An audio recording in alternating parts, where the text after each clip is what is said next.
మొన్నటిదాకా బిజీగా ఉన్నావు, ఇటు ఎలక్షన్ క్యాంపెయిన్ ఎలా చేస్తూ ఇప్పుడు ఇటు వచ్చేసారు. ఏమంటే క్యాంపెయిన్ అయిపోయింది, ఇప్పుడు వాళ్ళు రోలింగ్ కూడా చేస్తున్నారు. ఎందుకండి అంటే త్వరలో నీకు ఎమ్మెల్సీ కూడా ఇవ్వబోతున్నారంట.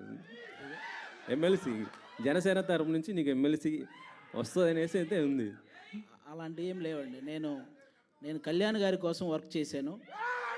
ఆయన బేసిక్గా ఆయన అంటే ఎంత ఇష్టం అంటే, ఆయన ఆనందంలో ఉన్నప్పుడు దూరం నుంచి చూడడం ఇష్టం, ఆయన బాధలో ఉంటే దగ్గరికి వెళ్ళి చూసుకోవడం ఇష్టం, అంతేనా? ఓకే. అయితే ఇప్పుడు అంటే ఈ ఎలక్షన్ టైంలో మొత్తం మనం చూస్తాం.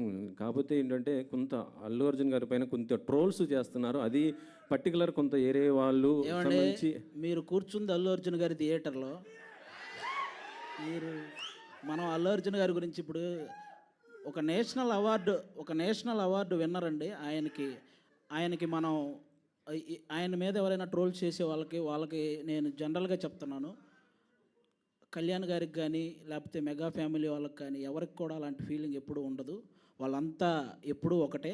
కాబట్టి ఒక నేషనల్ అవార్డు సాధించినటువంటి అల్లు అర్జున్ గారిని అలా కొంతమంది వాంటెడ్గా ట్రోల్ చేయటం కానీ, ఇలా కొన్ని థంబ్నెయిల్స్ పెట్టడం కానీ, ఇలాంటివి ఇక నుంచైనా ఆపేయాలని మనస్ఫూర్తిగా కోరుకుంటున్నానండి.